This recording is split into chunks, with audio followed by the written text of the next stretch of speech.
है आपका आज की English grammar practice set class में। तो आज प्रीपोजिशन का एक्सरसाइज करेंगे। चलिए देखते हैं question number 1। He is capable dash handling the situation. यहाँ पे देखिए ही क्या है, it is a subject here. He is capable, he is क्या है, लिंकिंग वर्ब है, हेल्पिंग वर्ब आप कर सकते हो। Capable it is an adjective, capable क्या है, इट इज एन एडजेक्टिव। के कैपेबल ऑफ यहाँ पे क्या आएगा, कौन सा प्रिपोजिशन आएगा, of. Option number B is the right answer. He is capable of is preposition. Handling gerund है, हैंडलिंग क्या है, यहाँ पे जेरुंड है, verb plus I N G okay, used as a noun okay, gerund है, हैंडलिंग द सिचुएशन। इसका हिंदी में अर्थ क्या होगा, वह स्थिति से निपटने के लायक है, काबिल है, या आप कह सकते हो स्थिति को संभाल सकता है। इसका answer option number B is the right answer, of preposition आएगा। ऑफ हैंडलिंग द सिचुएशन, ये क्या है, ऑफ हैंडलिंग द सिचुएशन, यहां से of handling the situation prepositional phrase है। क्वेश्चन नंबर 2 देखिए, I am not familiar dash this software. तो यहाँ पे राइट आंसर क्या आएगा, विथ प्रिपोजिशन आएगा। आई am not familiar with this software. तो इसका हिंदी में अर्थ क्या होगा, मैं इस सॉफ्टवेयर से परिचित नहीं हूं, विथ आएगा, मैं इस सॉफ्टवेयर से परिचित नहीं हूं, इसका हिंदी में अर्थ होगा। तो यहाँ पे राइट आंसर क्या बनेगा, option number A is the right answer. Question number 3 देखिए, she was shocked dash the news. तो यहाँ पे क्या आएगा, विच प्रपोजिशन कम्स हियर। तो यहाँ पे क्या आएगा, right answer is, by is the right answer. She was shocked by the news okay, वह खबर सुनकर हैरान रह गई, इसका हिंदी में अर्थ होगा। यहाँ पे देखिए बाय क्या बताता है, it is a correct preposition in this sentence. By जो है करेक्ट प्रिपोजिशन है, ठीक है। तो she was shocked dash the news, she was shocked by the news, she was shocked by the news, by is the right answer, option number A is right answer. तो चलिए question number 4 देखते हैं। He took care dash the old man. तो right answer यहाँ पे क्या आएगा, of आएगा, टू आएगा, फॉर आएगा, या विथ आएगा। Of is the right answer, of preposition आएगा। He took care of the old man, of is the right answer. तो यहाँ पे क्या आएगा, ऑफ आएगा। He took care of the old man, उसने बूढ़े आदमी की देखभाल की, उसने बूढ़े आदमी की देखभाल की, इसका हिंदी में अर्थ होगा, ठीक है। टेक केयर के बाद ऑफ आता है, फिक्स्ड प्रिपोजिशन केयर ऑफ, तो यहाँ पे ऑफ आएगा, option number A is right answer. Question number 5 देखिए, I am tired dash waiting for him. तो यहाँ पे कौन सा वाला प्रिपोजिशन आएगा, फ्रॉम आएगा, विथ आएगा, ऑफ आएगा, या बाय आएगा।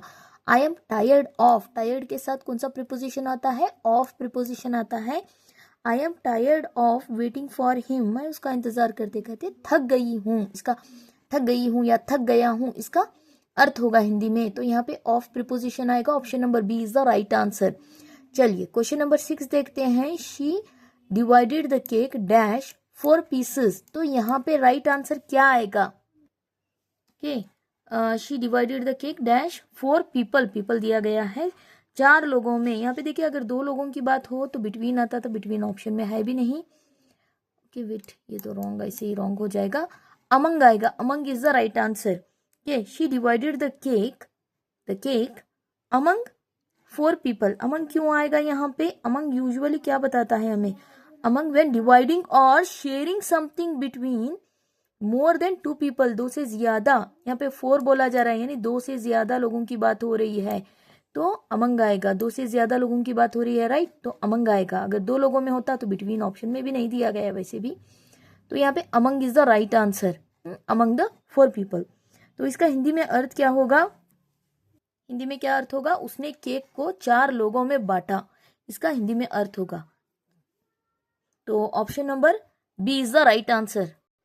क्वेश्चन नंबर 7 देखिए, he has not spoken to me dash last week. Last week की बात हो रही है, हैज नॉट स्पोकन के परफेक्ट टेंस है, हैज प्रेजेंट परफेक्ट टेंस है, he has not spoken to मी।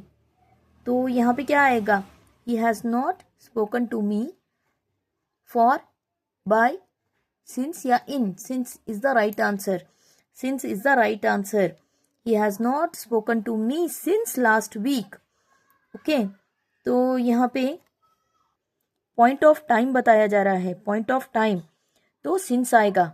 हिंदी में इसका अर्थ क्या होगा, उसने पिछले हफ्ते से मुझसे बात नहीं की है, इसका हिंदी में अर्थ होगा। ठीक है, तो option number C is the right answer. चलिए क्वेश्चन नंबर 8 देखते हैं। आई विल रिटर्न, क्या बोला जा रहा है यहाँ पे, I will return the book dash Tuesday, dash Tuesday. तो यहाँ पे क्या आएगा, व्हाट विच प्रपोजिशन, बाय आएगा, अंटिल आएगा, एट आएगा, ऑन आएगा। What is the right answer, तो यहाँ पे राइट आंसर क्या आएगा, I will return the book on. Okay, on is the right answer. I will return the book on Tuesday. Option number D is the right answer, on Tuesday. I will return the book on Tuesday. On Tuesday means on कहाँ पे use किया जाता है, on Monday, on Tuesday, on किसी भी day को बताने के लिए ऑन का यूज किया जाता है। On 5th September, okay, on October, on 5th September, on Christmas day, ऐसे बताने के लिए ऑन का यूज किया जाता है। तो यहाँ पे राइट आंसर क्या होगा, ऑप्शन नंबर डी, ऑन। इसका हिंदी में अर्थ क्या होगा, मैं किताब मंगलवार को वापस कर दूंगी, मैं किताब मंगलवार को वापस कर दूंगी, इसका हिंदी में अर्थ होगा। चलिए क्वेश्चन नंबर 9 देखते हैं। The painting was done dash an Italian artist. तो यहाँ पे राइट आंसर क्या होगा, द पेंटिंग वॉज, पेंटिंग बनाई गई है किसके द्वारा, Italian artist, by an Italian, ये पैसिव फॉर्म में है। Option number A is the right answer, by आएगा यहाँ पे, बाय एन इटालियन आर्टिस्ट, किसके द्वारा बनाई गई है, एक इटालियन आर्टिस्ट के द्वारा पेंटिंग बनाई गई है, इसका हिंदी में अर्थ होगा by. Option number A is the right answer. Question number 11 देखिए। We are heading dash the mountain tomorrow, we are heading dash the mountain tomorrow. Heading का अर्थ क्या होगा, मूविंग या गोइंग टूवर्ड्स डेस्टिनेशन, कहीं पे ऊपर चढ़ रहे हो तो हेडिंग, चढ़ाई कर रहे हो, heading. We are heading dash the mountain tomorrow. तो यहाँ पे राइट आंसर क्या आएगा, टू आएगा, इनटू आएगा, फॉर आएगा, टूवर्ड्स आएगा। What's the right answer, to is the heading के साथ प्रपोजिशन कौन सा आता है, option number A, to. To is the right answer, heading to the mountain tomorrow. इसका हिंदी में अर्थ क्या होगा, इसका हिंदी में अर्थ क्या होगा, हम कल पहाड़ी की तरफ जा रहे हैं, हम कल पहाड़ी की तरफ जा रहे हैं, इसका हिंदी में अर्थ होगा। चलिए क्वेश्चन नंबर 12 देखिए। He was brought up dash his grandmother. यहाँ पे देखिए, he was brought up dash his grandmother, तो कौन सा प्रीपोजिशन आएगा, बाय आएगा, अंडर आएगा, विथ आएगा, ओवर आएगा। What's the right answer, by. He was brought up by his grandmother. इसका हिंदी में अर्थ क्या होगा, उसकी परवरिश उसकी दादी ने की, उसकी परवरिश उसकी दादी ने की। ब्रॉटअप का अर्थ क्या होगा, पालना पोसना, ठीक है। तो उसकी परवरिश देखभाल उसकी दादी ने की, इसका हिंदी में अर्थ होगा by. By preposition is the right answer. चलिए आज की क्लास यहीं पे समाप्त करते हैं। वीडियो अच्छा लगे तो चैनल को लाइक कीजिए, अपने दोस्तों में शेयर कीजिए, और अब तक सब्सक्राइब नहीं किया तो कर लीजिए। And thank you for watching.